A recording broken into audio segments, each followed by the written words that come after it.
We'll do the pledge of allegiance first, then I'll read the agenda. So we'll do get through the system here. I'll try not to forget the times.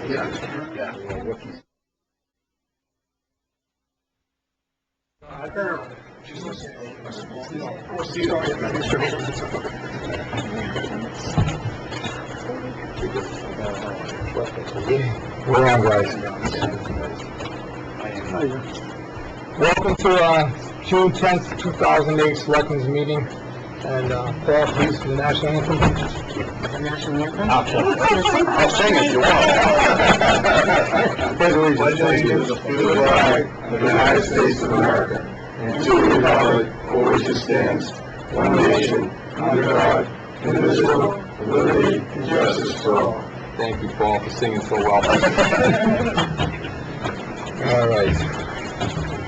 Tonight at 7 o'clock, we'll have citizens input.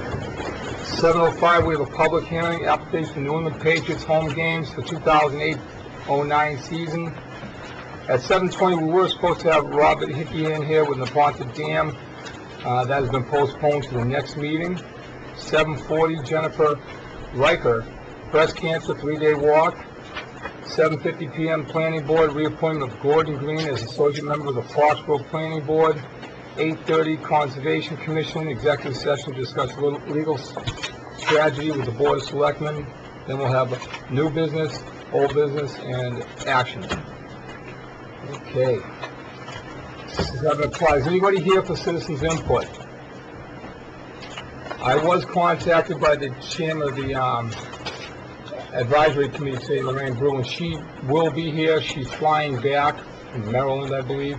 I told her I'd recognize her during the meeting, just so everybody knows that she's going to be running late. I think that's a courtesy we should, bestow to anybody that comes in the citizen input that puts it out there that they're going to be running late. So, I guess we're going to do action for a couple of minutes, Andy, because we can't go to the public hearing, correct? That's advertised at 7:05. Yep. So it's not 7:05 yet, right? So we'll hit action real quick. You're on, Andy. The board has their minutes to accept of the May 27th meeting. Did anybody have any adjustments to the minutes for May 27th? I saw none. Paul? I don't have any. Make a motion to accept the minutes for May 27th, 2008. Second. Any discussion? All those in favor? Aye. Okay, Andy. Item 2 is a bill from Town Council for professional services for the month of April. Total $6,312. Anybody have any discussion on that? What's in the budget for lawyers' fees for the... Top secret. Our total budget for the year, Paul, is $120,000. It covers Town Council, Labor Council, Special Council. And how much have we... Oh, we've got a balance as of today, it's $45,000. Is that good shape, bad shape? We're in good shape. Okay. Even after paying that insurance case deductible for $7,500 at your last meeting. That was the police case. We've got a couple of bills coming up next meeting. One from Labor Council, it's like $1,700, and one from Attorney Epstein, who worked with the Cable Committee, about $600. So, And then what's the practice? You get the bill, you just review it, say, and then it winds up in the packet? I put it up back for the board to look at. We break it down as to what we try to break it down into categories, what the time is allocated to. In this case, my concern with the bill from council, again, is the hours charged for town meeting. It's been a matter that's gone a few cycles now regarding the time that town council spent on drafting of the warrant articles. It wasn't the smoothest town meeting we've had. I need to interrupt you, Paul. Generally, we do ask Andy to review it before it comes in, but sometimes, occasionally, we have questions as well. Most of it is the town meeting. Right, it is. Some of the deposit reservoir. Yep, I was just curious. No, you guys. You can ask all the questions you want. Yeah. I'll entertain a motion. Chairman, I make a motion, we approve payment in the amount of $6,312 to Gelman and Bushman, PC, for invoice number 15099. Motion made, a second? Second. Any discussion? All's in favor? Aye. One more? One more. Item 3, the board received an invitation from Ted Kaminsky. It's an invitation to Eagles Title of Honor on June 13th. It's going to be held at the Bethany Church at 7:30 p.m. I will accept that one for the board. And, I will see the Kaminsky family there on Friday. We don't need a vote on that, no? I'll have something for the board to sign afterwards. Okay. All right, then, from 7:05, when we move back to our regular agenda, and, Linda, could you read the, public notice, please? The Board of Selectmen, acting as the local licensing authority pursuant to MGL Chapter 140, Section 181, and Section 183A, and Chapter 136, Section 4, Town of Foxborough Revised General Bylaws, Article 5, Section 6, and also Stadium Rules and Regulations, will conduct a public hearing on Tuesday, June 10th, 2008, beginning at 7:05 p.m. for New England Patriots home games and potential playoff games. In the Town Hall Meeting Room, 40 South Street, all events are proposed for Gillette Stadium. All applications for these events are on file at the Office of Selectmen. All interested parties are welcome to attend. Published twice, once May 29th, 2008, and once June 5th, 2008. Thank you, Linda. Dan? Welcome. Thank you. It seems like very normal applications of what prior years have been on the board. I understand the first question I already had was answered, the radio frequencies is all taken care of. So that's great. Right. You want to go through the application? Sure. This is our license application. Sure. On that same, you helped us out with those radio frequencies, Dan. How did you work it out? We will provide the repeaters and the antennas. The frequency is owned by the town, so Chief McNamara or his designee will secure and own the frequency. But everything is done? I know you were establishing some relationships, or you're talk to the SEC or something. That would be Chief McNamara to do that. We went through vendors. It's also a greater system that covers Patriot Place as well, in addition to just the stadium. Thanks for your help. You're welcome. Sorry, Mark. No. Go ahead and ask a question. So this is our license application for the Patriot football games, the 2 preseason games, 8 regular season games, and up to 2 home playoff games. It's for 72,000 fans. We average about 71,000 fans, 69,000 reserved seats, and about 3,000 of the standing room only seats. The unique games this year are the Monday night game on 10/20, and then we have a Thursday night game on November 13th. The balance of the games are 1 o'clock and 4:15 games. Like prior years, the NFL has a flex schedule for weeks 11 through 17.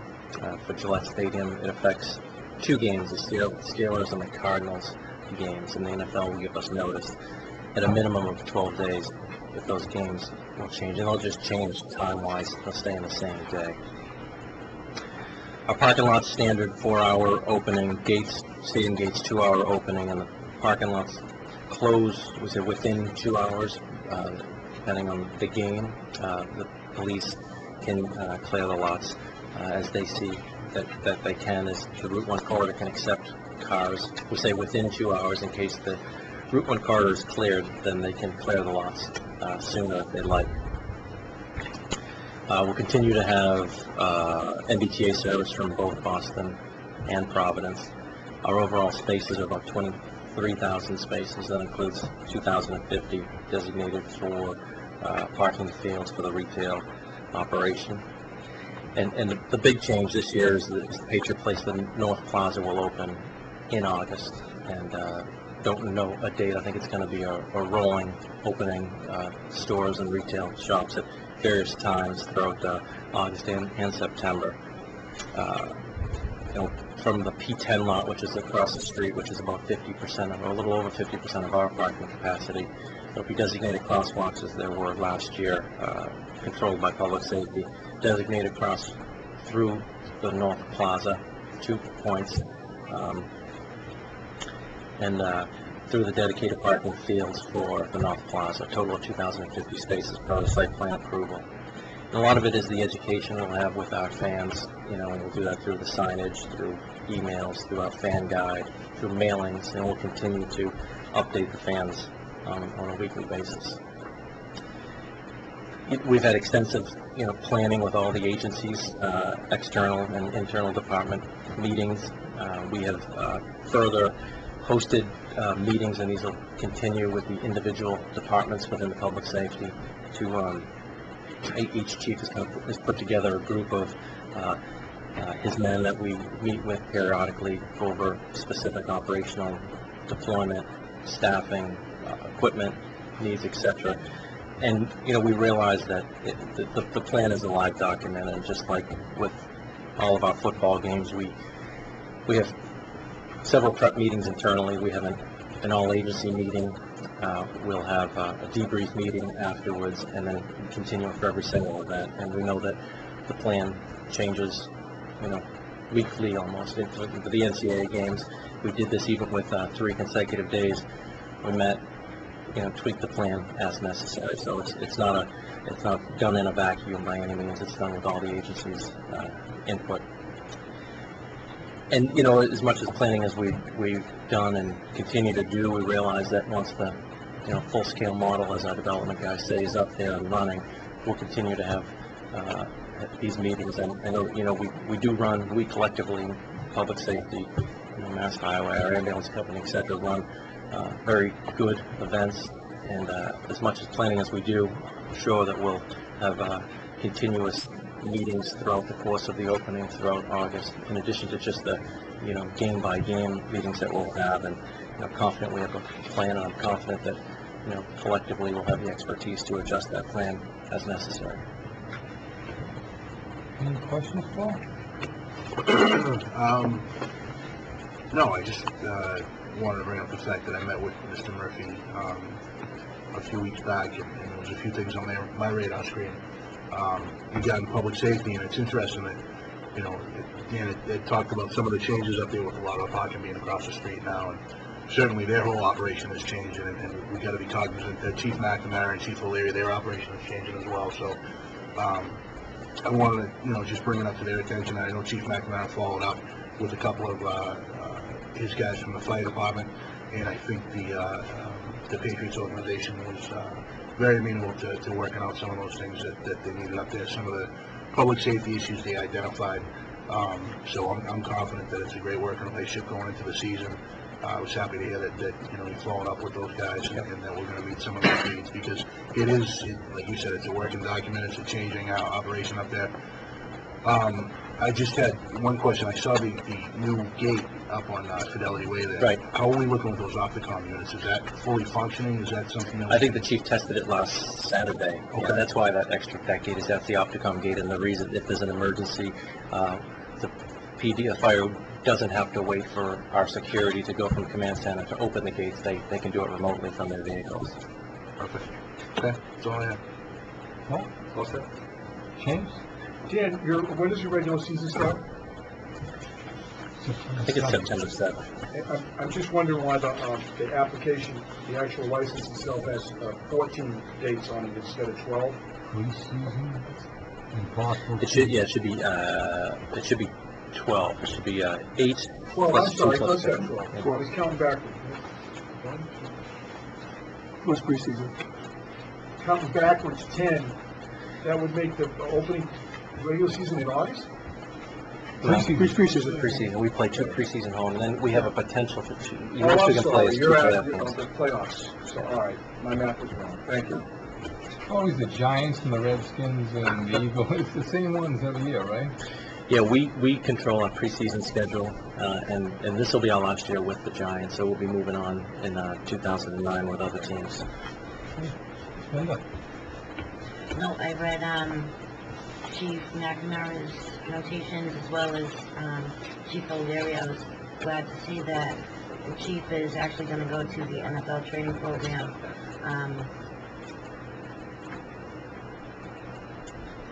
With other chiefs around the country that, you know, so we have a better idea of what other folks are doing out there and get a better understanding of why the Patriots, you know, how they work with us, you know, so I think that was great. And, you know, the parking lots, I know that there was a couple of situations during last weekend when some cars were in the parking lot that the parking lot wasn't even open yet.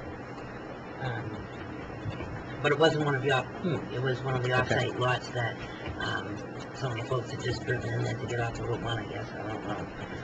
It was, obviously it was earlier than they should have been there, but the chief went down and took care of it. So. Mark, can I just follow up? I'm sorry. Again, you had talked about the parking lots closing, you know, as they normally do. I think it said on the application, is it 1 hour after the game? This is within 2 hours. How are you going to work that with some of the retail, like with the restaurants being open? Right. Is that going to be separate dedicated parking? I know we've talked about it before, but I mean, is there going to be movement within the parking area if somebody says, you know what, we want to go over to the game now? Do they have to get out of the general lot and then go over to the restaurants? No, a couple things. If somebody comes, and we found this in the beginning with Bass Pro and Circuit City when we opened last year, it was very empty, and I think then shoppers wisely realized if they're going to shop on a Sunday when there's a home game, they'd come at 1:15, drive right down Route 1, and they'd leave by 4, and they'd be fine. Right. So we expect that to continue, especially during the holiday season. Then we'll have the dedicated fields that retailers, restaurant, shop goers can come and go through those dedicated fields. We do expect that some people will come to the game and then go to a restaurant or shop or a movie afterwards. When we say we close the parking lots within 2 hours, it's from, you know, tailgating and hanging out, that the chief and the lieutenant will move those people away. And then there is a plan. We've had a handful of meetings now about what happens when people park at P10 and they go to a restaurant and they don't leave until several hours, and whether it's public safety. There is a signalized crosswalk there as well. I think it's going to be a complement of that and public safety officials more staying a greater length to cross those folks. Okay. Thank you. Good question, Paul. Just to follow up on Linda's point as well, I know the chief went to, chief sent people to Baltimore for the lacrosse, and Chesney was there as well. We gave him a list of where Chesney's playing, and I know the chief is going to send people to Philadelphia as well. I think that stadium's a little more like our stadium with parking lots surrounding it. And Baltimore is just a couple, about 4,000 parking spaces. There's only a couple of things missing. They don't have those Super Bowl flags. They're not quite the same. It's a public hearing. Does anybody from the public wish to speak on this matter? Seeing none? George Bill? Yeah. Oh, I'm sorry, George. George, I'm sorry. I'm still the rookie up here. George. No, I think it's been well covered. The committee, I think, if anything, we talked about the opening of the plaza and you know, public safety's plan, you know, based on the fact that there'll be people parking.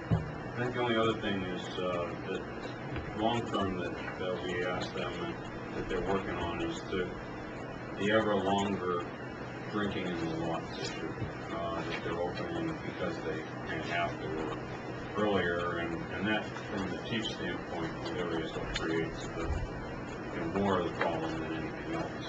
So Dan was open, and they're going to look at ideas in terms of how to deal with potentially trying to reduce the hours that the lots would be open, or to try and public support or public communication, trying to manage that.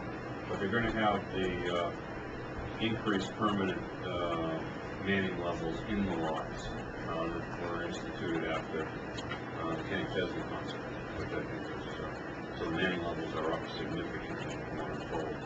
So prior to that, so everybody's on this. Thank you, James.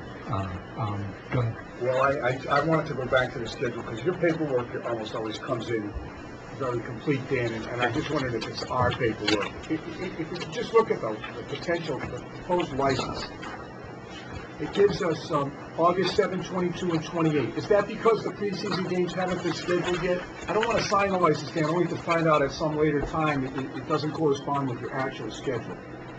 Which, I'm not sure what you're looking at. Are you looking at the event license application? That The license form Yeah, is what he's looking I'm at. looking at our form. Oh, yeah, that's true. The dates on our form. Now, Sure. Just wanted to make sure that the dates that we're signing correspond to your actual schedule. The potential playoff games would be next year. Didn't we deal with that somehow in December? Sometimes it's, they move the games too, James? Yeah, the 28 should not be in there. Which one? All right, I'm more concerned that we're not hitting a date that you are home. The 28th of August. Yeah, we play home 8-7. This was attached to the application. Right. It's I just want to clear it up. You're home on the 7th, Right. 14th. No. No, At the 14th. Jets. Okay. 21st, Yes. 20th, Right. 26th, Yes. 9, Yes. 13, Yes. 30, Yes. and 21. Correct. And then these two, take them out, those would be your playoff games. Right? I think these were put in by error based Yes. on the away games, but they would. Right, but then would they add up Spots right? for Because playoff, you're right. looking for, how many are you looking for, Dan? How many games? 12? 12. Yeah, so this, So which dates wrong?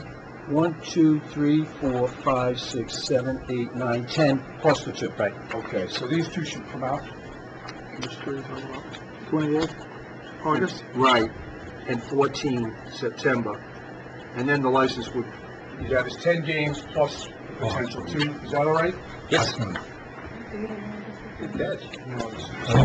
Good the contract, I rely on James for that, he doesn't miss a beat with the contract.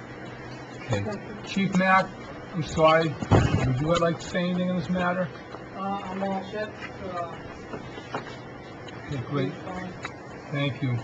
Thanks, James, for reminding me about George, I'm still playing, rookie. All right, so, is there anybody here who would like to speak on this matter from the public, being a public hearing? Seeing none, I make a motion that we close the public hearing. second. All those in favor? Aye. Before Dan goes, I think we'll yell Dan and the craft organization the words of gratitude for the lacrosse payment. Mark, you want to say? Absolutely. I was very surprised seeing a copy, a check for $310,000 plus. I think Randy's smiling behind you very much. So, this board, the prior to fall, voted to waive, and I think it's part of the original contract anyway, so it's an amateur competition that this board, the Patriots don't have to pay the restitution for the ticket. Well, I imagine, Jan, was such a success that you felt compelled to send us a six-figure check, and I'd like to thank you as well as everybody else in the town. We really appreciate that, and you can maybe tell us a little bit about the lacrosse tournament?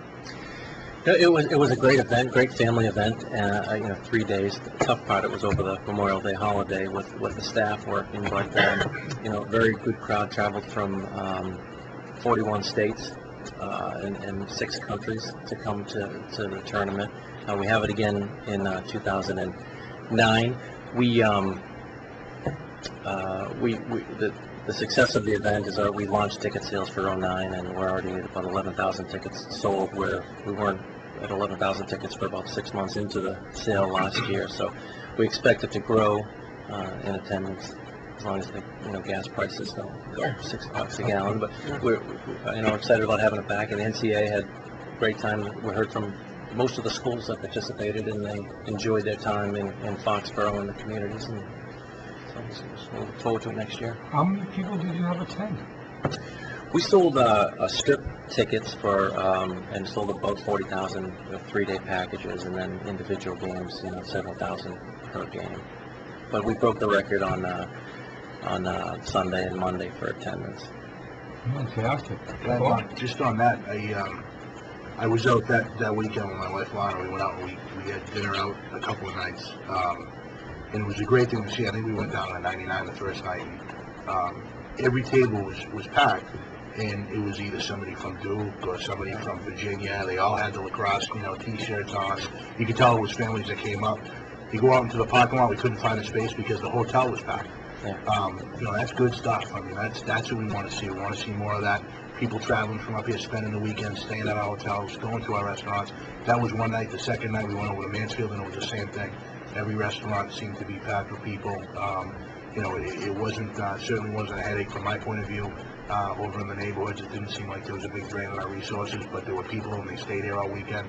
So I commend you guys on that. And then we had Jim DeVellis come before us last week and saying that we had some local lacrosse players playing on the turf up there during the weekend. So thank you. I mean, that was a great event, at least from my perspective. I can't speak from anyone else, but I'm looking forward to it next year and then working with you, Dan, and doing more of that throughout the year. Paul? Amen. Well, it's an opportunity to say a few nice things. It was your idea to try to use the billboard to attract some attention. Right. And I don't think it was but a matter of days after we approved it, you put up a sign that was exactly in line with what we had suggested. I appreciate that. I don't know if you had any positive feedback or anybody saw it, but I did. So I think so. I think we sold it. that's nice to Because of hear. that. The other thing that you are a gracious host, Dan, you have an event coming up next week where you've invited 160 for high school students and their parents Right. to a luncheon at the stadium. And I know you invited the members of this board to tour the new development, which we Right. put off as a result of the heat. But we appreciate that on your behalf whenever we're on your end, that you do it with grace. Thank you. I think we left out the faces as well. Your whole Oh, that's thing, gonna come up in action, but you can go ahead and, that's just another yeah, thing. no, sure. Pretty nice. Yeah, it's really nice. So everything raised drops to the bottom line. Linda? Anything there? I'd just like to make a motion that we approve the application for the New England Patriots home games for the 2008-2009 season. Second? Motion made, second. We'll collect the license. No discussion? All those in favor? Aye. Again, once again, thank you. Thank you. It's Al, thanks for that. I also want to thank you for a lot of charitable contributions the organization has done to help out with a lot of, activities in support of, people in need in this town lately. We really appreciate it. Glad to do it. Thanks, Dan. Okay. Do we need to close the public hearing? Before We we did close it. Oh, yeah. Twice. I know It's a little warm in here, I in thought case we- anybody doesn't know. the next item is been rescheduled to next week before Hickey. Yes. I passed out a memo from town council. I got late today, 4 o'clock. An email? It's on the table I there. don't know if Paul got one. I put one down there for Paul, one for Jim. There it is. I don't know if the board wants to get into that tonight. Mark would rather continue it for our next meeting. I'd ask Randy and, This is the dam issue? yes, Bob's supposed to come in front of us and talk about it, and he postponed it due to the fact that they changed a few things around in the original kind of agreement. So he called me, I talked to Andy, I think, why get into a discussion about this tonight when we're just gonna go through it again next week? So I say we just move it and shelf it next week. I don't know if I did ask Randy and Bob to be here, whether you want to hear any comments from them on this issue. So I've shared the information with both of them. And there's some issues that we're concerned about. So Is there anything, Randy, you wanna talk about, and then Sure, I'd be happy to, Bob? a couple of quick points. Okay?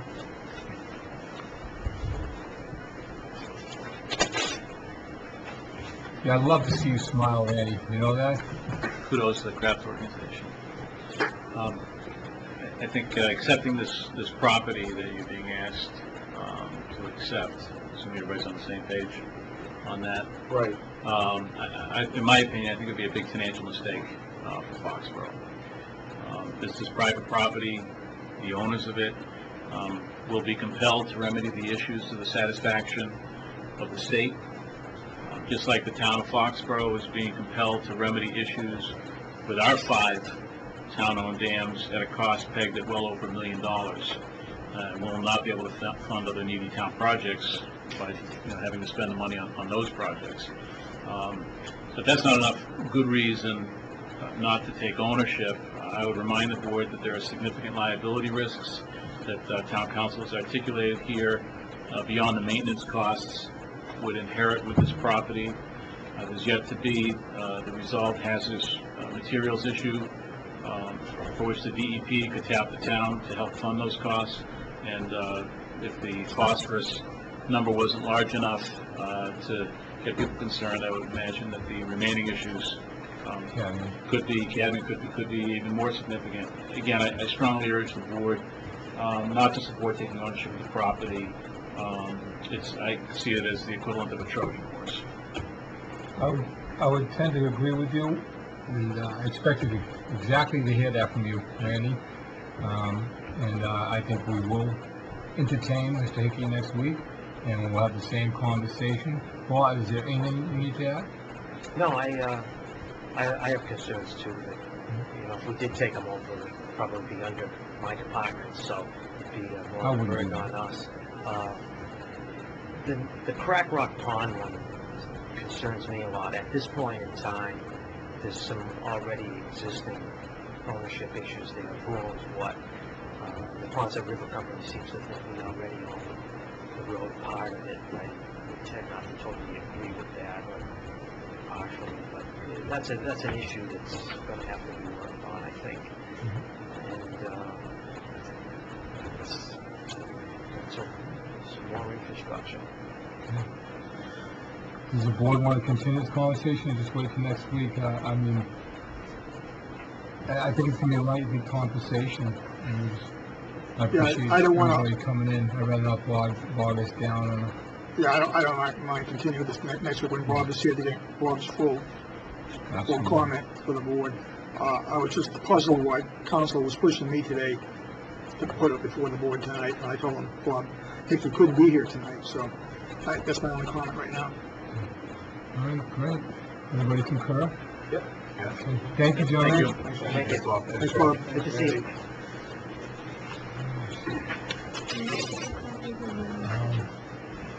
It's not 7:40 yet, and Jennifer, I don't see Jennifer here. Should we go back to action, see if she shows up?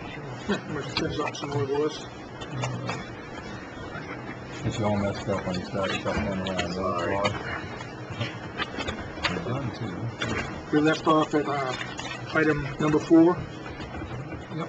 It was an invitation for Mary Carstein to the board members. If anyone was able to go to the Foxborough Company event next week on the 24th,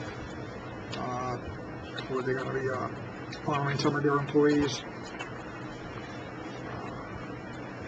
Right, I said, if nobody else can go, I can attend this, and I would contact Mary about whether she wants a citation from us or whatever. It's on the 24th at 11 to 12, so. I will be out of town the 24th for 5 days.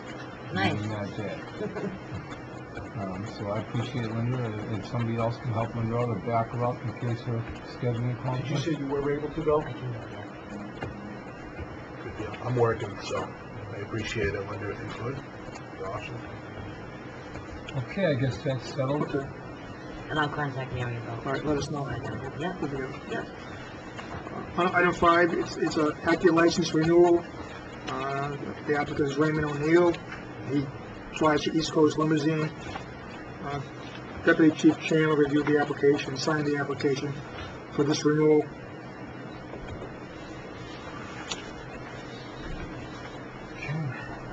Mr. Chairman, I make a motion, we approve the Hackey's license application for Raymond Paul O'Neill Jr. of North Attleboro. Motion made. Is it Second. Question? You said, I didn't hear, is it new or renewed? Renewal. Renewal. Would you check it off? We just didn't check it, yeah. Yep. It says it on there. And that's to expire on September 12th, 2010. No, that's his license I'm card. No, sorry, it's- you're We right. do that all the time, though. Yeah, you think we're mine? It's 2 years from the date of approval. Right, Yeah. 2-year license. Yeah, I learned that the last time. Motion made and second. Any more discussion? All those in favor? Right? Aye. I guess that's the fun of sitting down the end of the bench. You get to look at the documents and say, Oh, James, you've always been very good at documents. something that goes right by my eyes, so I appreciate That's it. why on the face sheet, we mark it renewal, even though sometimes it's not checked off. Yep. Item 6 is the application submitted by Judith Harrington on behalf of Faces, Foxborough Community Enriching Schools, has applied for an auctioneer's license for one day for June 14th. This is gonna be a great event. I am personally going. Is anybody else on the board going? No, Yeah, I think I'm going. Yeah, Oh, you better. yeah. I haven't been told yet. Yeah, it's gonna be a great event. They're trying to raise money, obviously, to help the teachers in Foxborough, and there's some good raffles if you can afford them. You know, there's still tickets available. great Father's Day gift. That's what I did. I bought one for each father-in-law and father. So the Lexus. So let's see if they take the Lexus or the cash if they win. I might be #1 son-in-law or something special happens. You need more than that. Okay. I'd like to make a motion that we approve the request for a one-day auctioneer's license for June 14th, 2008, to Judith Harrington, I believe she's the president of Faces. Motion made. Second? Second. Any more discussion, I Paul? just have a question, Mark. Yep. Andy, is this something, there's a fee paid for this license? Is it, Usually $50. 25. Yeah, is right. that something that we have the ability to waive, or that we're not just gonna ask them for, or? Good point. We can waive it. Yeah, I suppose Is you it the can town vote or to is waive it? it. It's This was in town. no, it's for the town. It is? It's an incorporated. Faces has been incorporated. No, I mean, does the money go to the town or does it go to? Yeah, the city's really collected. Processing. I mean, you know, without setting precedent here, and I think it's a worthy cause, that if we were willing to waive the $25, and Randy's not in the room, so I can say that. He's smiling. Yeah, right. Big check. Don't worry about your $25 check. I think it's a great point, Paul, and I think Linda, if you'd like. It's not, Are it's we not for still profit. in, It's not for are we profit. still in discussion? Yes. I just, to follow up on Paul, I don't, obviously, this group has my utmost support. I just don't want to set a precedence for other, I mean, that I don't know how to say it, but I don't want to set precedents that, some of the other licenses and fees that nonprofits have to pay that to the town. I don't know. That's just Any more discussion? I mean, I'd pay it for them rather than waive it, actually. But that's just my discussion on You it. got a good point too, Paul. Sure. Yeah, no, I mean, look, I bring it up for discussion purposes. It's not, I understand that, and you certainly don't want to set a precedent that every nonprofit, gets their fee waived. But I think just the nature of the organization being Foxborough Schools, maybe we could do our part. But I totally understand your point, Linda. I guess it would be gracious of us to waive it. On the other hand, Larry Harrington's probably paying it anyway, so he can be gracious and pay the fee. Just another $25 out of Larry. Yeah, precisely. Yeah, he's right. No. I mean, I'm sure Larry will be gracious and pay the fee. I love you, Larry. Mark will buy another Lexus ticket. Don't worry All about right. it. Motion was made and second. Any more discussion? All those in favor? Aye. Thank you. Okay, we got, how many more? Couple more. Let's just do them. Let's do them out of the Number way. 7, a letter from Karen Benson, asking the board's permission to support fundraiser for Support Our Soldiers. It's a motorcycle run starting at the Butler Barbecue, scheduled for July 5th with a rain date of July 6th. They've held similar events in the past. They hold quite a few events. I would make a motion that we support the Soldiers Benefit Motorcycle Run on July 5th, starting at the Yellow Barbecue as on the application.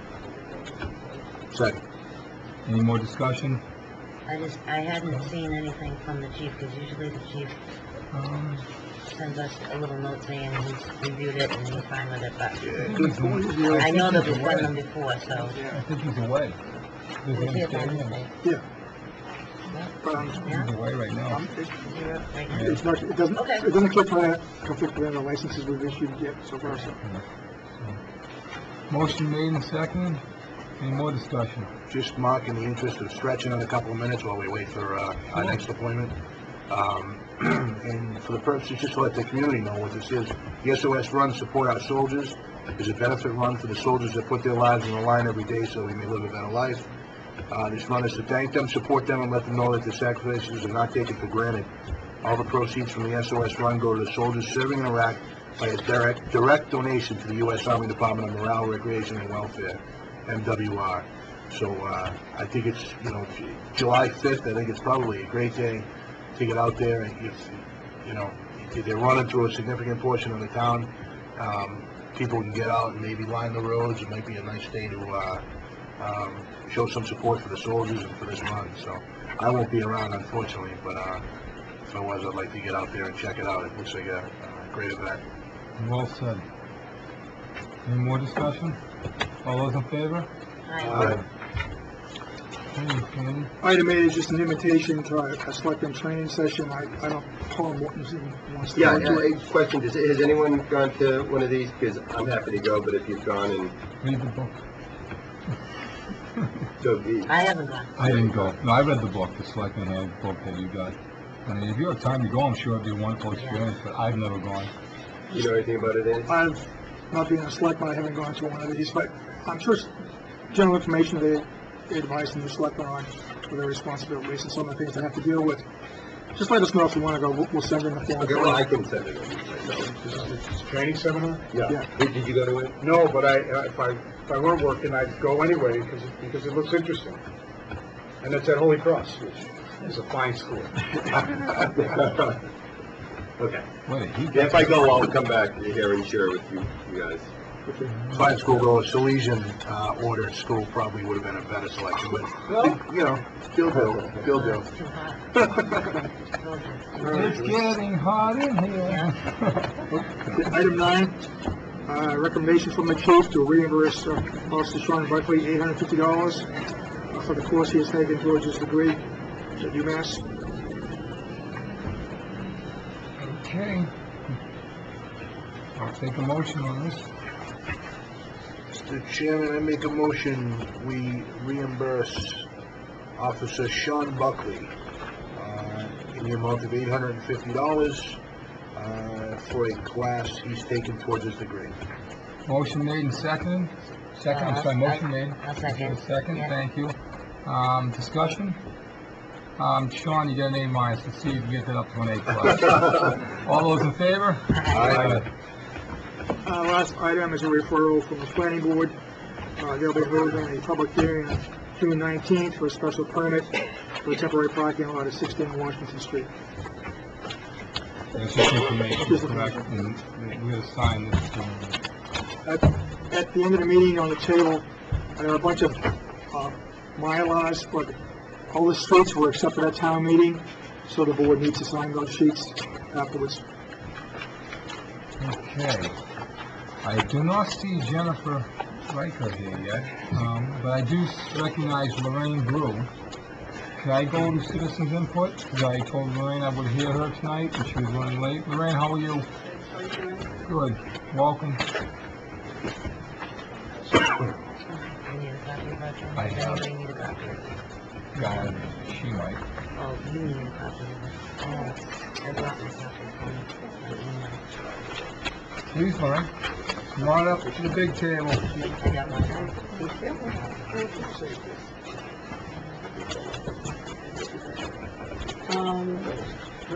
I understand you had a wonderful day today.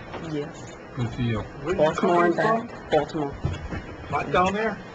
At least it's not flooded. This is nice. This is pleasant. Thanks for giving me some time. I just wanted to tell you the context that I wrote this letter in, and you have to bear with me. I'm going to go into my former life, professional background. I was in operations management, responsible for budget prep management, had a department with over 150 personnel, a union shop, capital equipment acquisition, the whole deal. But one of my responsibilities was planning and program development. And in any business, typically when programs are put into place, they're revisited periodically to look at a couple of things. Number one, financial impact on an organization. 2, operational impact. 3, is it still in line with the original goal of the program, and just to make sure it's in line with the goals of the organization itself. So, as I've been listening to everybody in the discussions about the dog park, I was trying to think of an objective way to evaluate what I think was going on, and I started to view it as a program. And so I thought, obviously,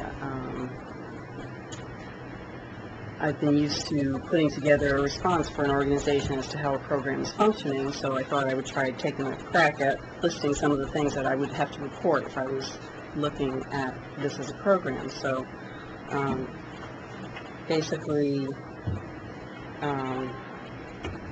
in my introduction here, I'm talking about the fact that, over the years, Randy and Andy learned a lot about municipal budgeting from them, and every year the new members and the old members ask the same questions.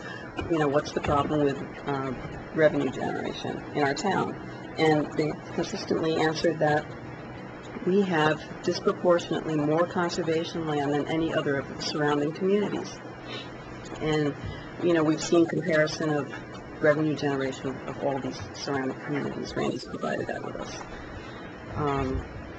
So that's great because it keeps us, the bedroom community that we are, but certainly stymies our efforts to have more revenue. And as a result, the departments are impacted. Nobody's got enough to improve their operations. So, again, looking at the dog park as a program, the one thing that concerned me, looking at the town as an organization, is that it's really overshadowing one of the most important things that we should be talking about, which is the sewer project. And so, with that in mind, I thought, okay, I need to come up with some criteria to look at it. So, if I was reporting on this, basically I'm asking both Conservation Commission and Board of Selectmen if you could step back and not look at the plaintiffs and the dog park, but look at the town as the organization, and look at the dog park as a program, so that you have to consider the following, in terms of the goal, what's best for the town of Foxborough, not the plaintiffs or the dog park advocates. I view them as the management that I would be dealing with, who have put forth a program. There are bumps, ups and downs with every program that comes out. So what's best for the town? What's the most cost-effective approach? In determining that cost-effective approach, you'd have to look at what the costs have been so far. So, we're looking at hours of municipal employee time being spent that we don't know what that we don't have that quantified yet. That includes the town manager, finance director, inspection department, planning department, health department. Determine that cost. Determine the cost of the man hours and fuel used by the police department to respond to the calls. There's animal control, man hours. There's research that goes on with these different issues that come up through different litigation, different motions being brought forward by the plaintiff's attorneys. Even if it's covered by the insurance, there is employee time, town employee time that's associated with researching those options.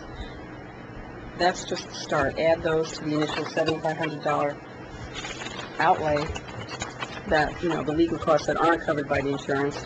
And then, someone needs to determine what's going to be the impact on our insurance premiums. So, as I started laying these out, to me, this would be raising a red flag in my organization. These are important questions when you're looking at a lack of revenue. And while in comparison to the entire total revenues that the town generates, this may seem small. It's not small when we sit at advisory and hear all the different odds and ends from different departments that can't be had because this type of dollar is not available. So, I know that you've all been discussing potential solutions, but in my organization, what would happen with a program like this is that we would put it on hold, because we would take a step back and look at really flushing out these costs and making a decision.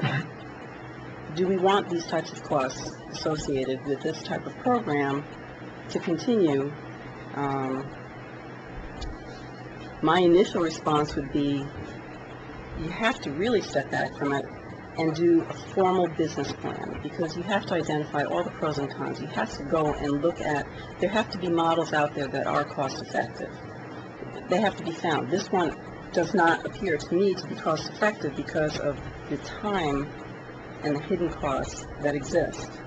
So, I'm suggesting that the proponents provide Andy and Randy with a business plan that would, identify these elements, describe the goals of this program, describe the number of hours of volunteer time, describe the potential internal impact. It struck me even similar to, we had come in front of advisory committee a request for rent control or rent stabilization at the trailer park with no cost to the town.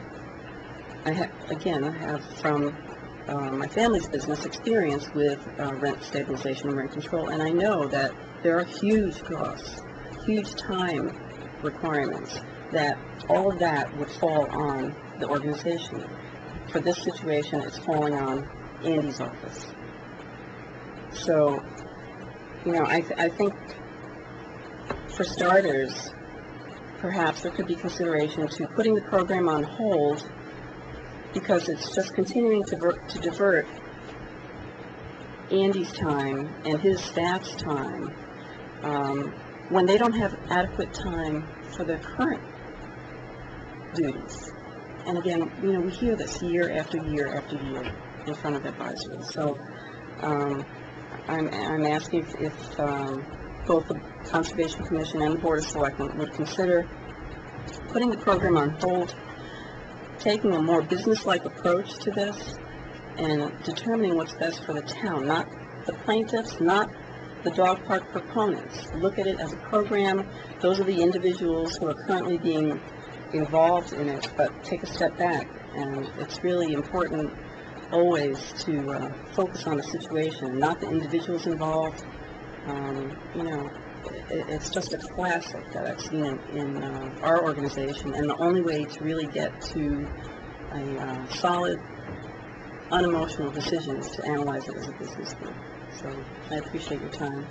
Any questions? Questions? Is the outcome taking a vote on any of this, or is this, is it consensus? I have not asked for a vote. We meet next Wednesday.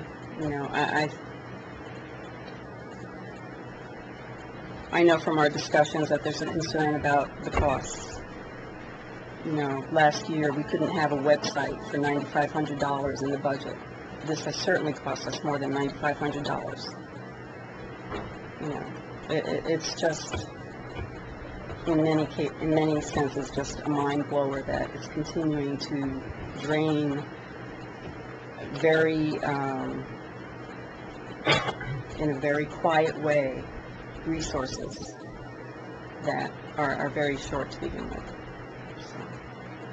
Thank you, Lorraine. Thanks, Lorraine. It's interesting that you mentioned the website because while you were speaking, I thought of the same thing, that we didn't have the $9,500. I was frustrated on the website. Last night I tried to determine what the sprinkler days were for odd, even. I think I did it right. I didn't get a ticket. The water truck was alive. The other They thing would have was, found you today. I had the national news on at 6:30. The first story was floods. The second story was municipal energy costs for gasoline. Yeah. That they're up 35%, and I discussed that with Randy. So sometimes it's hard to find these $10,000 or $20,000 chunks that we need in order to continue to run the town. And I will say that our town is in better shape than a lot of towns. One of the larger towns to our east is talking about laying off 83 teachers. There are massive overrides on a lot of different voting rolls across eastern Massachusetts. So we should be grateful for what we have and how cost-conscious we've been. Yeah. But interesting points that you raised, Lorraine. It's one of the reasons why I really enjoyed being on advisory with Andy and Randy, providing us this information, because it's very reminiscent of the organization that I came from, which was very conservative in their spending approaches in healthcare way early on, and so, I feel very comfortable in how, when I hear the presentations, it's really great to see the job that they're doing. But something like this really can hurt an organization, and I don't think we should let it. One more thing, you also raised the water and sewer project, which I think that this board touched on at our last meeting, and I think that that's something that we're picking up again tonight. We're ready to move forward with that, take a leadership role in that project and see where we're going to go. I think It's already been scheduled. On for this month, July right? 22nd. July, because July. because of vacations, people are going on vacation. We're going to be here. I'm talking about the Water and Sewer Commissioners and other people involved that I could work around everybody's schedule. Yeah, we were trying to schedule it, Jim, so. Randy Stallings will not be So available. 6 weeks before we talk about it? 6 weeks to everybody's schedule. And then we also have the school department coming in to talk about the high school project and how that's going. That's next week. And what else did I schedule in? The water and sewer? Schools. There's one more. That was About the town hall project. That is one more. There's something I'm working on right now with Bill Casbarra. I'm hoping to make it a very happy ending for everybody. But no, there's a lot that we talked about, and we'll get it done. That's all we do. Thank you. Thank you very much. Andy, I don't see Jennifer. Can we just approve it, or what did It's you say? not, She's it's just gonna be here, or- proposal. I was gonna have Chris call her, but it's an out-of-state number, 212, so call That's, every That's county. a cell phone. Yeah, Is that 212. something? Well, yeah. We've had the information in the packet, it seems like a worthwhile fundraiser. Isn't it the annual thing? The walk for cancer, right? This one's a little different. Be a 3-day event. Right. Well, it goes from Gillette Stadium. to It's Stowe. not here in Foxborough, right? Right. So, do you have any input from the chief on this? No. I mean, does the board have a problem with approving this? Have they been in contact with you? I didn't speak to him personally, Paul. She's been talking with our staff in the office about it. I would have been concerned just to make sure that there's no other events going on in town, but if there was, it would be at the stadium, and I'm sure that the folks up there would have changed the date, correct? Yeah, this falls in between the preseason stuff for football, so Right. it's not a conflict with those dates. Somebody's walking in the door right now. I'm not sure if it's her or not. But we could entertain the planning board and give her a couple more minutes. Sure. Okay. Gentlemen, we'll move to the planning board discussion on the reappointment of Gordon Green. Kevin, how are you? Good to see you, brother. You lost the sign uptown, did you? What sign was that? Oh, I didn't lose it, Cindy. Right, but Cindy lost it. you had a theory as to why it was stolen, right? I do. I think it's in some young man's bedroom right now. I have no idea what young man, but they did find part of the superstructure of the sign up on the roof. But that's it. That's all they found so far. And I don't know if they're going to look at if they're going to try to use the bank's surveillance camera and see if there was anything that they saw from across the street. I don't know. I don't know that they found anything. But I feel bad for Cindy. That sign's been there a long time. That's you on film, so you better come forward now. That's right. Come forward now.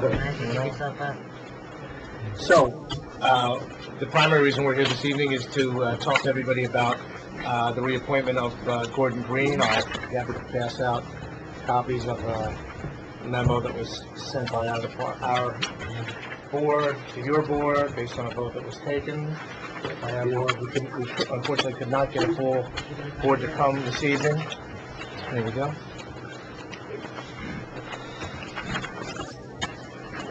Showing you?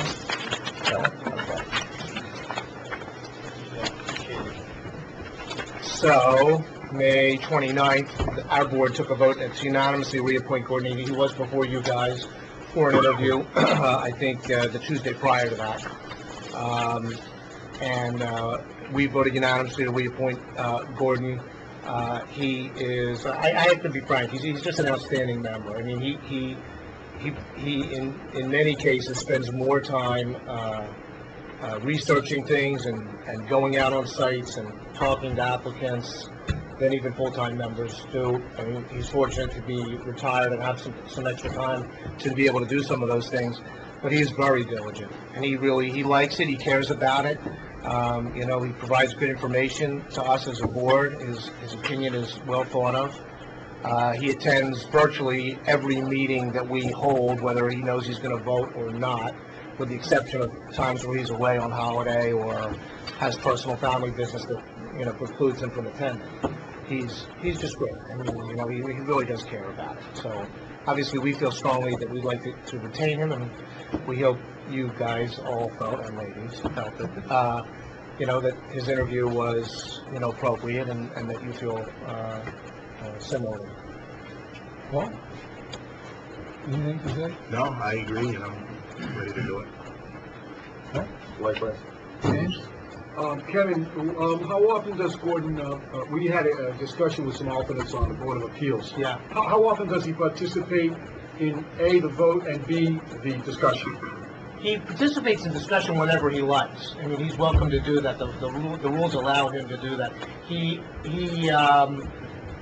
only votes when either A, somebody has to recuse themselves at the beginning of the process, or as long as he's been attending the meetings from the full presentation forward.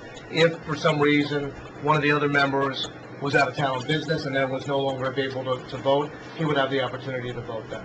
So he votes not as often as a regular member does, but, you know, with enough frequency that, you know, we certainly, with the concept to put someone on, and Ernie Cataloni was actually the first alternate that the board ever had, was for situations like special permits where you have to have a supermajority. So if one of the members has to recuse or just can't attend, we've had situations like that in the past where business travel and other things have forced members to just be out and not consistently, you know, available, and it's unfair to the applicant. So we wanted an alternate member, and Ernie was actually very good at it as well. I mean, he tended to attend all the meetings, and so that's basically it. Well, I thought it was great that Gordon came in. He was able to update us on the processes and procedures and let us know what it was that he was doing for you. And your meetings aren't televised. There are some people that watch at home. It was an opportunity for us to explore some of what you guys do. When are your meetings, Kevin? Thursdays, and often weekly, but, you know, this month we didn't meet last week, but we will be meeting the other 3 weeks of the month. We're probably going to meet at least three times in July. And I think the only thing we were missing was a clear understanding of the procedure, because it was my feeling that the consensus of this board was that we were ready to move for the reappointment, Right. but there was a question on whether or not both boards had to convene. And it's your opinion that you took the vote, and all we have to do is take our own vote, and then it's done. And actually, in other years, that's how it's happened. I mean, the problem for us is that at the time that the request for Gordon to be here, we hadn't posted, so we couldn't really come 5 members that evening, you know, and it would have just been a violation, so we didn't. Well, it was great to see him. He was a wealth of information. Thanks for coming in. Anything to add? Well, good. No, it was actually a great interview. He was a very powerful speaker, and I appreciate everything he had to say. I'll make a motion that we appoint Gordon Green to the planning board as the associate member. Or is that a 1-year term or a 3-year term? I don't know what the regulations is. I think It's annual? Yeah, Maybe, I think it's 5/1/2000. Yeah, I think it's annual. Yeah. Second. Any more discussion? All those in favor? Aye. Thank you very much. If the board has one more minute, I just have one other document I'd like to hand out to you, which is, I know that Jim had asked for it at the meeting that he was there with Gordon, so I'd like to provide it to everybody. That's the contract? It's actually, it's actually the paragraph that's key in relation to the change of, if you don't go ahead, which at this point you're not going ahead with, the roundabout. I think that we're still in discussion about that, Kevin. I'm sorry? I believe that we're still in discussion about that.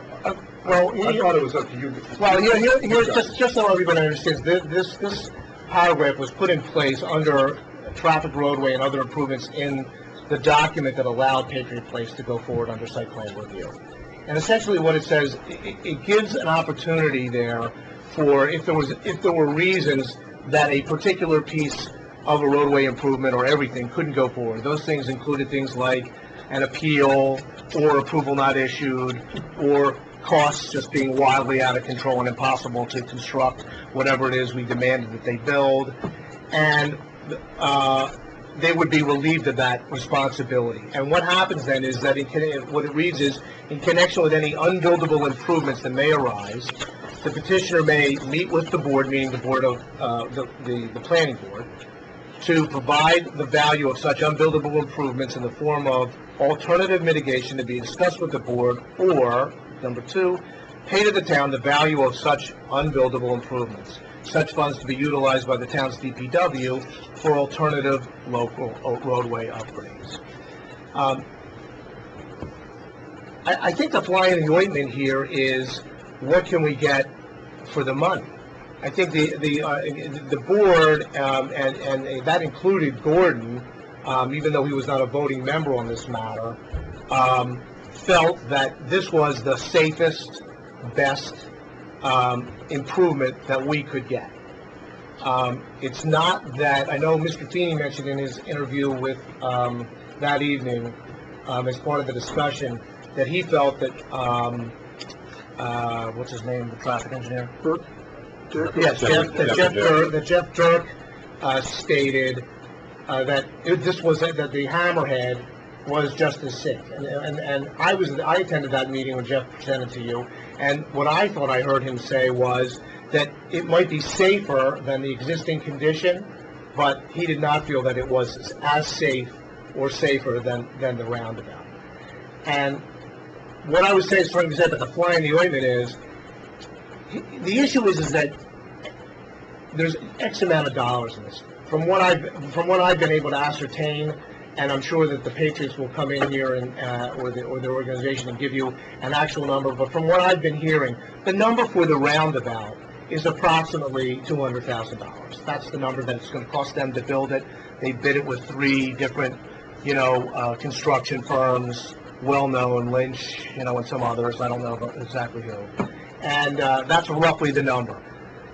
And if we were to take that money and try an alternative to it, unfortunately, the board believes we would be getting a lesser product. But the bigger issue is, whatever you get, it's going to cost you more, because now the very first thing that's going to happen is that Bob Swanson will have the responsibility of contracting out with engineering firms and getting 25% drawings and 75% drawings and 100% drawings, just like he did when the downtown was done or any other major project that the town takes.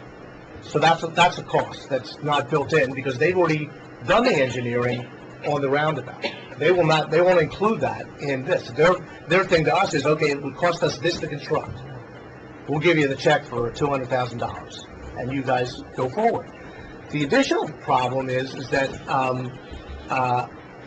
because we're a municipality, there are regulations on the bidding process that Andy can talk more clearly to. 30B, I think it is, or is that 139. 139. M, required. And then wage rates. Yeah, and then there's the prevailing wage condition, and that's, I'm not bringing that up because I have any, bone to pick with, that particular, effect of providing a fair wage for labor. But just the reality is that a municipality has to pay a different wage level than a private entity would. So again, we're going to be in a situation where we're going to pay more for whatever answer we get. If we wanted to build the roundabout, if we said we don't like your contractors, we'll build the roundabout, we would be paying more. And so, those are some of the issues that we see, and it gives us concern. And I think I also would like to echo Gordon's sentiment that I watched him say in his interview with you, is that some of the members who voted in the affirmative for the roundabout have all expressed concerns about providing the highest level of safety on any of our roadways, but in specific on this area, and feeling uncomfortable with accepting money and then creating a situation that's less safe. I'm not saying it's unsafe, I'm just saying that we don't believe it is as safe, and that's what you guys elect us for, to go with the applicant and make them find the best way. Believe me, we had them re-engineer that thing to death. They probably spent more money on their engineering process than they're going to spend to build the thing. Jeff Dirk and those guys, Vanessa, you know, they were in and out of our meetings. I think Pete said in one of our meetings that there were 32 meetings about this, about not just this improvement, but all the roadway improvements, including that. Plus, each of the revisions they made, we had the town consultant review to see if in fact they agreed with it, if they found issues with it, or whatever. And so it wasn't, the whole process certainly wasn't in a vacuum, and we didn't profess to know anything about roadway safety. We just we relied on two sets of consultants, our own public safety officials, and we took the vote as we saw that we should take it. Is that all, gentlemen? I'm sorry? Is that all? Yeah, I mean, unless you have questions or comments, I mean, we're happy to answer anything you might. Paul's waving like a first grader. Go ahead, Paul. Thank you, Mark. You know, this is the first time I saw this. Sure, and we're not asking you for an answer, I just want to... No, I understand that. In terms of, so say thanks but no thanks on building the rotary, it would have cost them $200,000 to build, but just use that number. Okay, yeah, that's fine. But the value to us might have been $300,000 because we don't have the prevailing wage, et cetera, for whatever reason. I would think that the amount that we would look for in the contract would be $300,000, not $200,000. Is that your understanding? No, because I think that their responsibility is to come back to us and say, this is what we can build this project for, and if you would prefer to have cash remuneration for it instead, that's what we will write you the check for. I don't think that there is you know, I don't, again, first time looking at this, but I would just say it's an unbuildable improvement, and then just looking at the contract, it says pay to the town the value of such unbuildable improvement. I'm just kind of throwing out there, geez, might that value and you know what, I would leave that up to more educated heads than mine. I mean, sir, I know you're an attorney, and not this kind of attorney. Well, no, it doesn't make any difference. I mean, I'm just pointing out that, that's an area that perhaps yourself or town council or whomever might negotiate the fine point with Mr. Tuig or whoever represents the Patriots, and maybe you have a point there, but I don't know. You're bringing up numbers, Paul. If I may, the number I see here is the town's going to build this going to be $500,000. Because you're going to spend over $200,000 in engineering. For if we do the... If we take... I've had discussions with many people on this. Kevin, Paul, yourself, everybody. The number I come up with to reconfigure that intersection is $500,000. I figured $200,000... To do it squared off? Squared off by the state code and level. $200,000 engineering and close to, like you said, $300,000 constructed. But here's the problem, and I talked to Andy Scollins on this one. Randy, sorry. If they gift us the $200,000, if they give the town the $200,000, it goes into the general fund. It takes a year to be certified, and then it's up for grabs by every department in town. The Patriots in the past, not present, have not ever gifted any money to any specific cause. It doesn't work financially with their books to do that. For them to give us $200,000 specifically for this one location, for an intersection of road improvements, they are most likely not going to agree to because they have not in the past. Right, but I don't think it's a gift. I think it's a condition of the plan. Yeah, and I agree with that. And I mean, I don't know. Randy may know better than us. No, I believe it. I'm just saying, but I would be. I think that they're bound by some of the language here where it says such funds to be utilized by the town's DPW for alternative local roadway upgrades. I think that conditions the fact that the money they give you has to be used for that, so you avoid that problem. So you can't just take the 200 and say, well, we need a roof. We'll put it on a building, or whatever that might be. Is Randy available?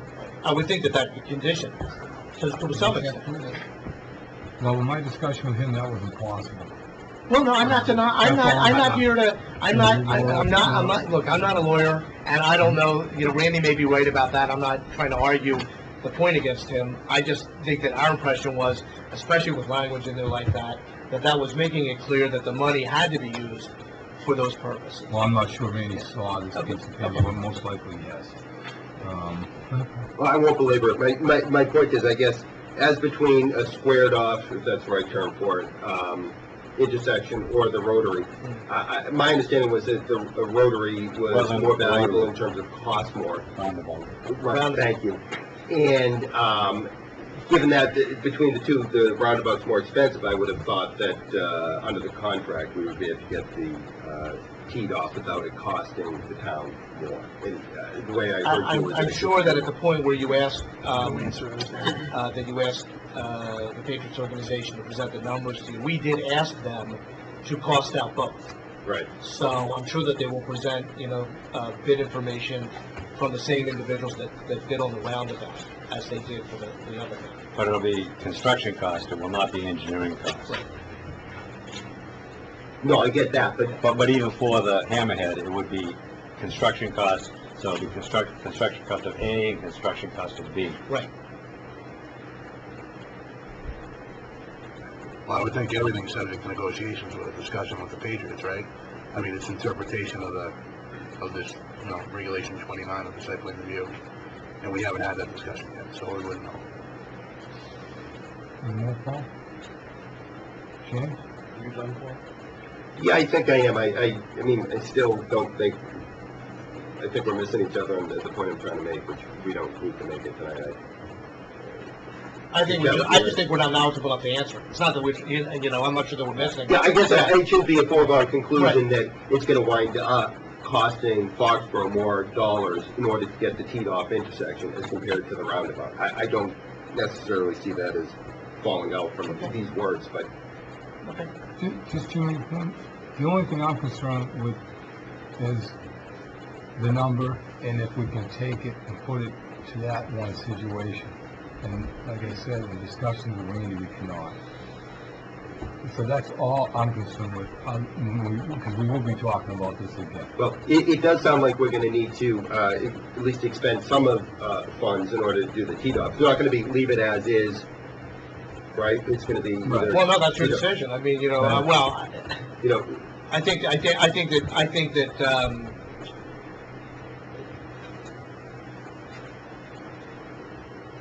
I think that there's a need for them to give money to the town for roadway improvements, whether if the town decides that the roundabout is the inappropriate improvement and they want the squared off one, the hammerhead one, then I guess that's a decision you could make. I don't know if there are other alternative local roadway upgrades that, should come into play or not. There will be, I believe on their part, they'll be moving along with this next phase, whatever the phase is, whether it be discussions or just the payment as they see it, because they can't go forward. As far as the planning board is concerned, they've met their obligation for the phasing. So that will allow them to go forward with their construction of Patriot Place. So,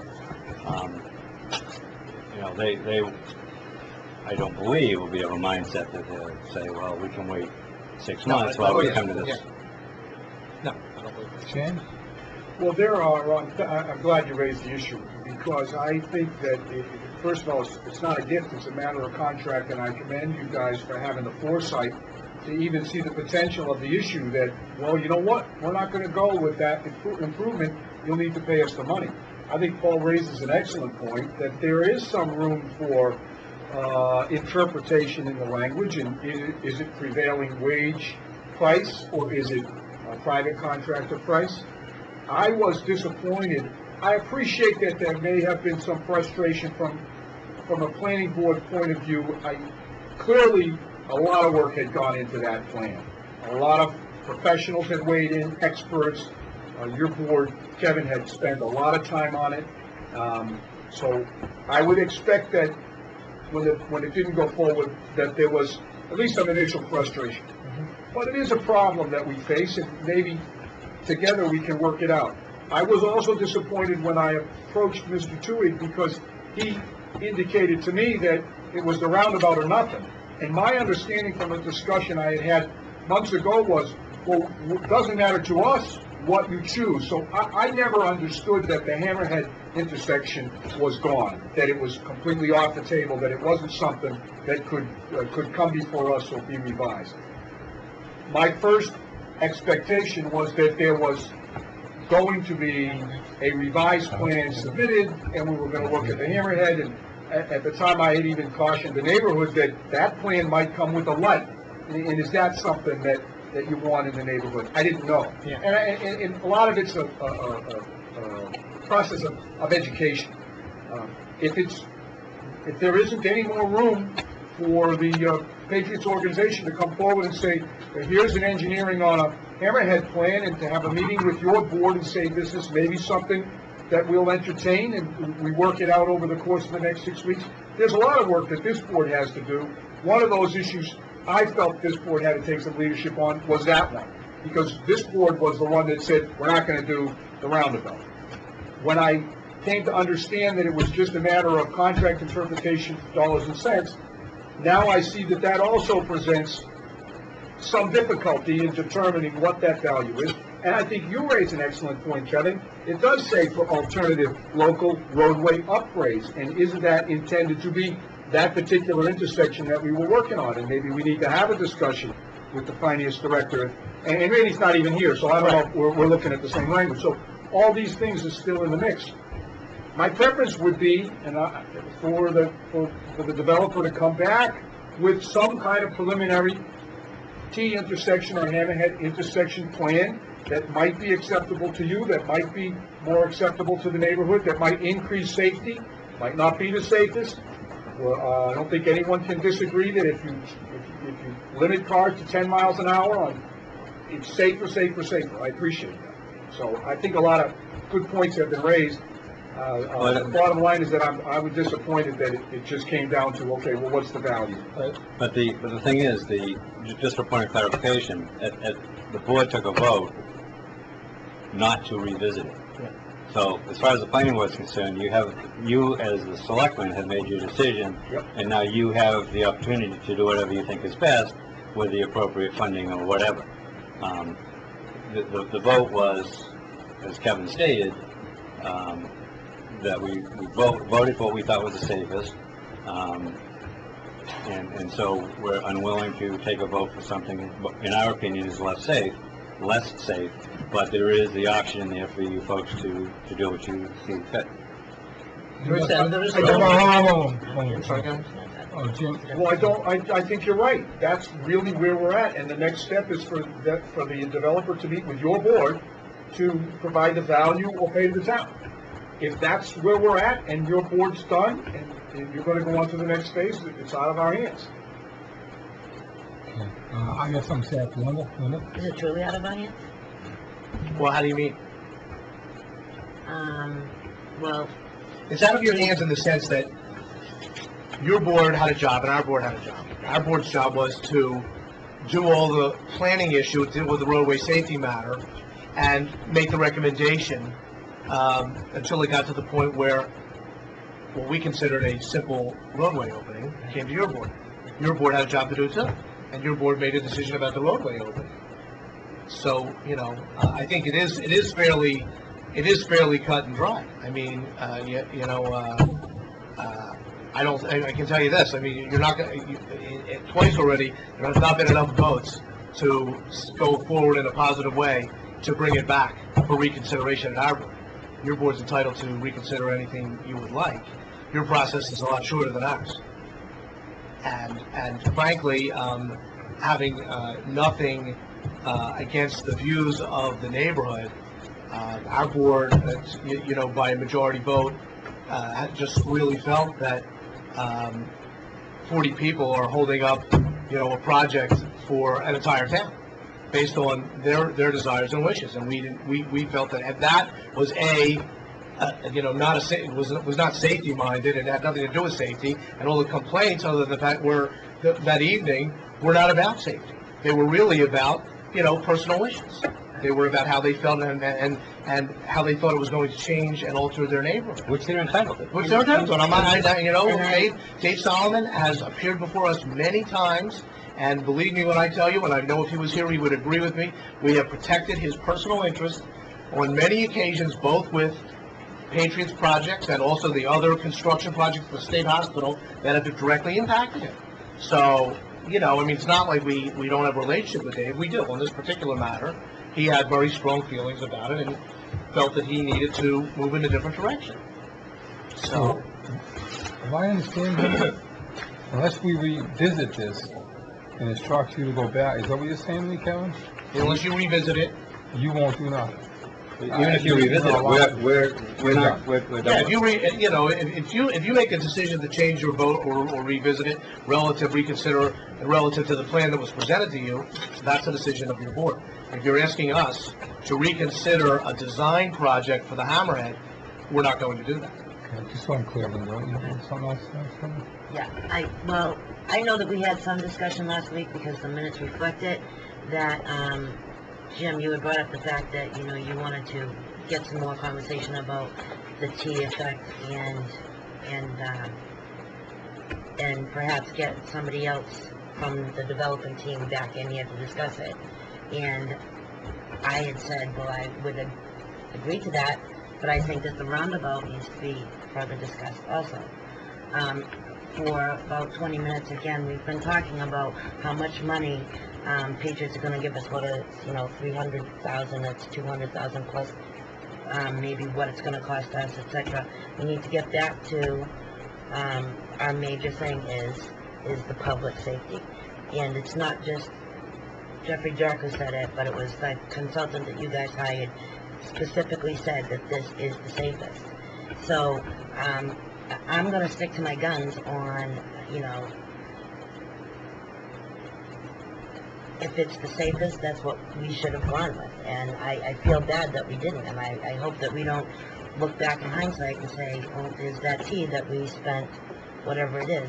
I mean, I'm sure that we can go back to the Patriots and speak to them, but they have to move on. And that's part of this contract also, is that they are going to move on. So if all we're interested in is a check, then that's all we're interested in. But I'm not. I would rather this board, if it's only us that have to talk about it, to either revisit it or whatever we have to do, then that's what I would like to do. And then if we could ask the planning board to, I know they can't do something. I mean, it seems like we had talked about it last week, and then it didn't get to a motion or anything. It just kind of died on the floor. But you were talking about a bridge, maybe, or I mean, there was many things we were talking about. It wasn't a 20-minute discussion about how much money we're going to get out of it, and that's concerning me. That's all. Jimmy, one thing to touch on Linda's point before I let you go. A lot of things have always been said to me, and in public safety, it comes to me that this is the biggest concern. That's the biggest concern. We were told by the experts this is the best way to do it. And she's right, we're talking about dollars here. We're talking about dollars. What's the life worth? All right, what's it? The Hammerhead intersection, and there's no light, and somebody comes barreling 15 miles an hour down that hill. These guys have taken that all into consideration. So I concur with Linda on that, and that's all I'll say. Jimmy had his hands up first. The public safety issue runs both ways. One of my concerns is the ability of us to move our public safety buildings to North Foxborough through that intersection without having to stop, number one. Number two is, when I raised that issue, Linda, that was before I understood that there was not going to be any discussion about, it wasn't until after our meeting that I learned that the planning board had done its job and that the developer and the planning board were not interested in submitting a new plan for a T intersection. So it's been between those two meetings, and we're learning that tonight. So we're here. That's when I said, okay, well, could you make the contract language available so we know what we're looking at?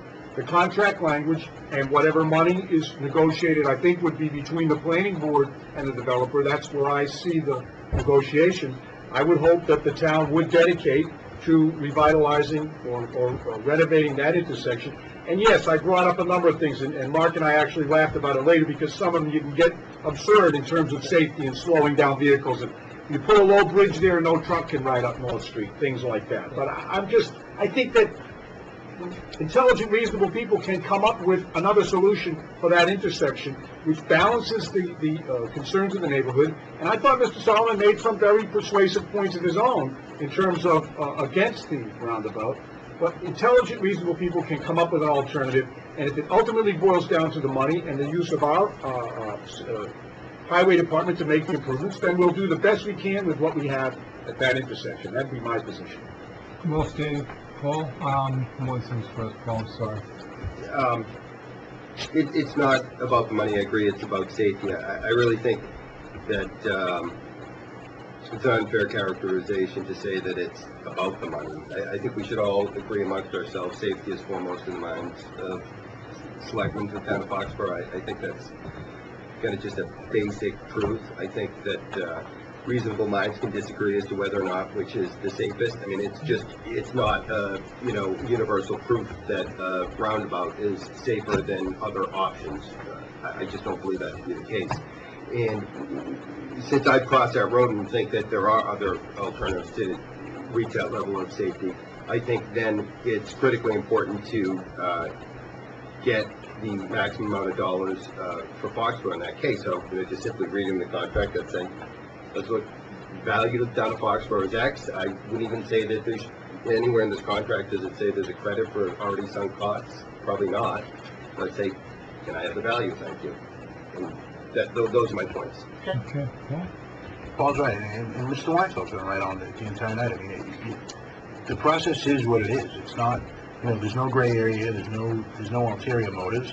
His board voted not unanimously on a 3-2 vote to go ahead with a certain project. By statute, it comes to this board. We voted 3-2 to deny the street opening. It's not, it's not something that's this convoluted process that we've never seen before that we need to revisit over and over again. I think, first of all, we probably shouldn't even be having this discussion because it wasn't part of the agenda, and we didn't give people an opportunity if they wanted to speak on it. If we're going to take a vote, we're fine. Okay, but it just is kind of a matter of principle. I would have liked to have prepared for it if I knew we were going to have the discussion, but I didn't. It is what it is. This board voted to deny a street opening. We're left with the next step now. As Mr. Weinfeld pointed out, the next step is to capture that value. Mr. Stanton sat before us in citizens input last week or 2 weeks ago and said that he had a concern about us losing a value. So with all due respect, Linda, we have to have a 20-minute discussion about money because it's part of the process, because it was laid out in the site plan review and the site plan approval that if something is unbuildable, that they have to come to us with the value to the town. So it's important that we have that discussion and figure out what the exact value is. Now, I know we talked about a $200,000 number tonight. Let's not get confused. Right, and I don't have the bids or anything. Right, That's just what I've been hearing. And you've been clear about that. And Kevin, I have the utmost respect for what your board did. I mean, I sat through a lot of your planning board meetings, and I mentioned it to Gordon last week, and I thought the way you handled that, the way you guys handled things was right on. And you guys did everything right. The Patriots did everything right. They were asked to go and engineer certain plans. They did it. Yep. They came to you guys on time with their next phase. Everything went right in lockstep with each other. There's no, impropriety here. It is what it is. We're just on to that next step. This board took an action to deny a street opening. Now we have to capture a value, sit down with our highway superintendent and say, okay, and our town manager and our finance director and say, let's go out and bid these jobs and find out what it's going to cost. In the meantime, if the planning board decides that, they're out of the process, that's their right to do it as part of the site plan approval. I mean, there's nothing crazy here. It is what it is. As far as safety, and I think Paul is right saying it's an unfair characterization to say it's just about the money. I mean, that's ludicrous. We're a town that tries to create balance. Perhaps the safest thing to do would be to put a traffic light at every single intersection. Maybe put a wall around the town and check IDs on the way in at the borders. Don't give out any ideas. In this day and age, Kevin, that might be something we look into. But that's, that's just that you try and create balance as a town. Let me remind this board and the rest of the town as a whole that, The water and sewer commissioners, who we see as experts on their issues, said that the safest thing to do for public safety would be to approve a sewer plan. But members of this board and members of the public voted against it because we tried to create a balance. Now, you know, do we all have to share guilt if there's a major failure and somebody is stricken ill because, you know, septic tanks failed? Well, I mean, that's a decision we all have to make individually. But we try and create a balance. You know, I certainly don't want to do anything that flies in the face of public safety, and that's why I asked the questions of Mr. Dirk, and Mr. Weifeld was good to bring that up tonight, and maybe we saw it differently, and that's, you know, that's understandable. But, you know, I think there is room to create a safer intersection there. I didn't agree that the roundabout was the way to do it. The majority of this board didn't agree with that. That's, you know, principles over personality. It has nothing to do with the people that came to that conclusion. We just saw it differently. So now we move on. We sit with the developer, who again has done everything right, and try and capture that value. Right. I think the end of that, Paul, we have got a lot more education on this since that first meeting as a board. A lot more things have come out. So I would think that if we're going to move on with this, that we're going to have to invite all these people back. But whose dime are they going to be coming back at right off the bat? We have Dirk Associates, is that correct? That's Finesse. Finesse, Mr. Dirk, right? Jeff Dirk? Jeff Dirk. We're going to have to pay him to come back and start discussing this. We're not the planning board, the Board of Selectmen. No, So how do we start the process is my question. That's why we're having this discussion, to lead to how we're going to start the next process. I mean, that's why we're having the discussion now, I see. So what's the next step? I would think that in staying with the site plan approval here, that it's up to the developer now, that they have an obligation to me, that if they deem, you know, if they deem anything an unbuildable improvement, that they have to meet with the board, which is the planning board, which is at, you know, subsection 1 there, or 2, pay to the town the value of such unbuildable improvements. Such funds to be utilized by the town's DPW for alternative local roadway upgrades. So I think what we could expect is a developer to meet with either the planning board or ourselves. You know, we capture that value from them, and then we have to meet with our town's DPW, with our highway superintendent, and figure out where we go from there. Really, the way that it works is they would come to us to fulfill a request we made of them. The request we made of them was to determine, as stated, the cost of that mitigation, of constructing it, not designing it, constructing it. Kevin also asked them to do a cost of the hammerhead. So they'll come to us with the thing presented to us, say this is, because that's what we asked for. And then it'll be public record and available for the town to look at it. Is the cost of the hammerhead with or without engineering? Without, strictly construction.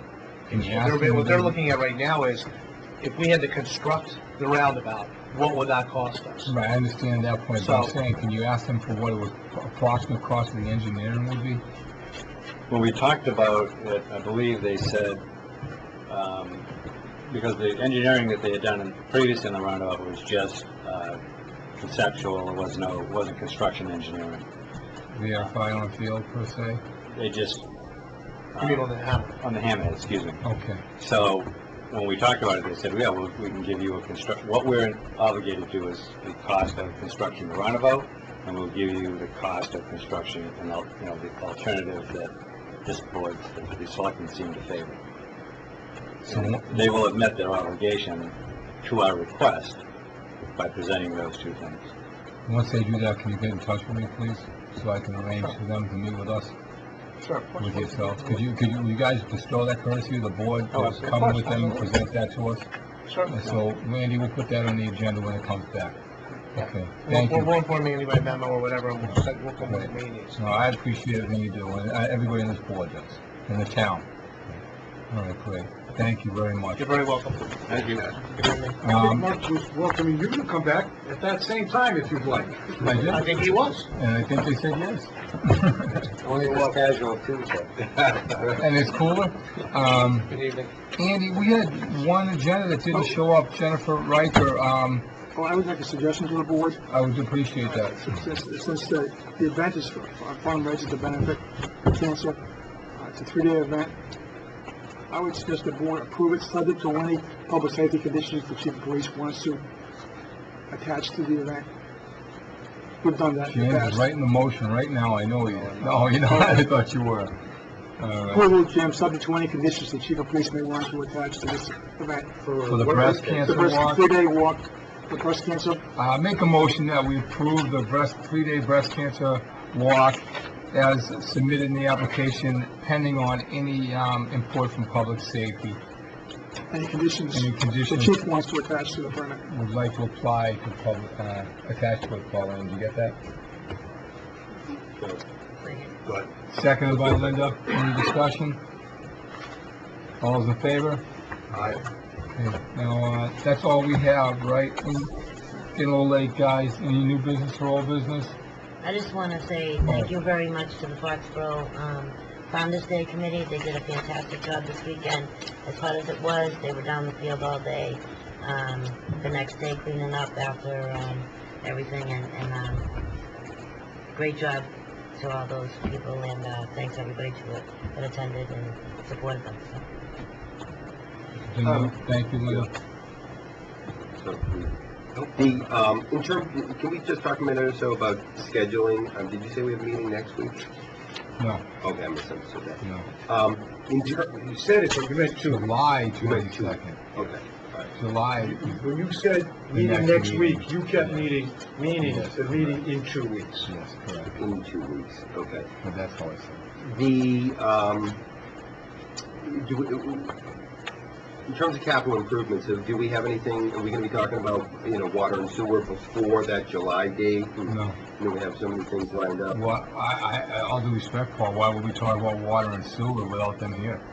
Or Jay Barrows and Randy Scollins? I mean, we can have all these preemptive meetings. Randy's away the first 2 weeks in July. I mean, without everybody here at the table, it's just, you're gonna talk about it, you're gonna talk about 2 hours, and then the next time when everybody can meet, you're gonna talk about the same thing for 2 hours, just a big bog down on the board. That's the way I see it. Now, in terms of, there's a lot of work to be done. Do we, do a subcommittee where it's like, okay, well, it's subcommittee and, thresh out a lot of the details in that? I've been suggested that we don't have a subcommittee, but that's another thing we're gonna talk about that night. It was, suggested that we don't.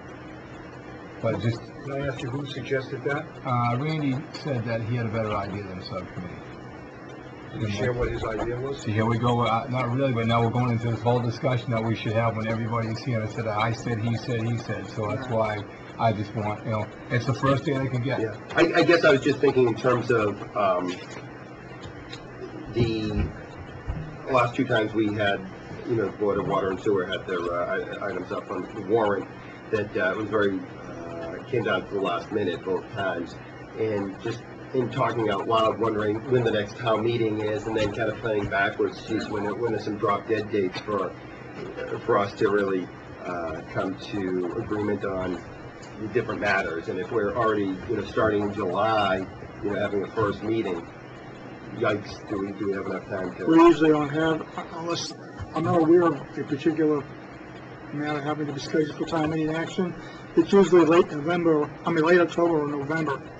One of the problems with the last meeting was the lack of information that flowed through this board leading up to town meeting, so that I don't think the Board of Selectmen had a real good understanding of what the funding mechanism was, or how much the betterments were going to be, or whether the town should participate via an override or a debt exclusion. And one of the reasons I keep bringing it up meeting after meeting is if it's July 22nd before we have a first meeting, then I think you're easily looking into September having a second meeting without us really having taking the leadership on the issue and deciding what it is we're going to propose as a board, whether it's a 3-2 vote or a 5-0 vote. What do you want to talk about without these people present? I don't think it'll take that long. I don't think it'll take that long. Schedule a meeting. Probably wait till September. There were 2 things I suggested myself, which was ask Bill Caspera to come in and have a general discussion about whether or not there was a value to improve downtown building quantify that with Bill and Randy, and have Bob Swanson tell us what the value of the road improvements were. We could start with that. The second thing we can look at is the size of the project. It's a $31 million project. Can it be downsized and done? And the third component is what happens with the sewer plant up at the stadium. If we're going to wait till the meeting in the middle of July, it seems to me that... James, we've only got there's three meetings to them. We got the next meeting, we got But three public hearings. we can get memos off to these departments now to start preparing this information. Exactly. I mean, we're not gonna get it in 2 weeks. We got 3 public hearings at the next meeting, and a long agenda at the next meeting. We're not gonna fit this all in one night, guys. I mean, it just ain't gonna happen. And, you know, people can't stay out here till midnight. I'm doing the best I can, guys, is what I'm saying. You ask me to schedule, I schedule it. I've got it going. Right. So, I mean, you know, we got the school department coming to talk about their whole budget and how they're gonna get grant money and everything else. So, it's all online. Right. I understand your points, and I certainly didn't come ready tonight to rattle off some things that we could do at our next meeting that would be efficient. Jim did that, which is great. But I think if we could sneak in some of these things that Jim mentioned, like getting Bob Swanson in, the value of the roads, that kind of thing, that would be, I think, pretty helpful. And then, well, I'll even just start with that one for right now. But I have to admit, next meeting... I can give you a call, Jim, and we can get together over the phone. What information you want Bob to prepare, I can direct him to do that. He can start working on that. We don't have to wait till the 22nd of July. I'd like to know what the proposed value of the roads is, and are we planning to do roads that don't need to be done? In other words, there's no value to taking a road that was relayed 3 years ago, digging it up and relaying. But if the road has to be done anyway, then there's a significant value there. And I'd like to see, can we see a map just highlighted what roads are going to be done, just the streets? The infrastructure for the center of town already exists. And if Randy goes on vacation the first 2 weeks of July, sometime prior to that, could we at least get some kind of new growth projection, if any, in the event of a perfect world downtown with plenty of water, plenty of flow? Is there any probability that it's going to attract new business, given that we have a major development down the street, a major development on Route 1? Give you any downtown information, Jim. That's going to be market driven. That's I'll talk to him. If you can't do it, then let's just say we can't. That's what I'm trying to say, guys. I'm working on all these departments I've talked to. If you want to call me yourselves, feel free to call me yourselves. But these guys are bogged down as it is. I'm trying to do the best I can. Mark, nobody's criticizing. I understand that, but I'm trying, James, and I understand. I'm not thinking you criticize me. All I'm saying is, I got it all going, guys. Let me roll with it.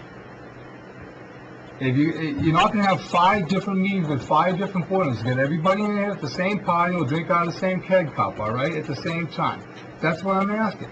And everything, all this information you're asking for is being looked into, amongst other committees that we're trying to get in with the town hall renovation project. So can we just end discussion and move on?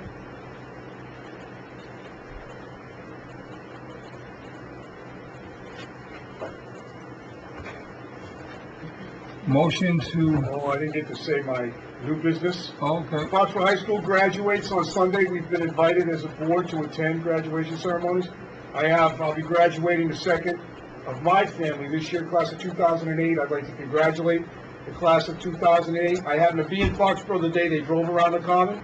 It was exciting for a father to graduate his son. I'll have another one graduating 2009. So hopefully someone will make the same announcement next year. That's all I have. Well, I know our family's a little young for that, but congratulations to the Thrasher family. All right. Motion to adjourn regular session so we can go into executive session to discuss legal strategy with the conservation jointly. Second. Roll call. All those in favor? Aye. Linda? Aye. Paul? Aye.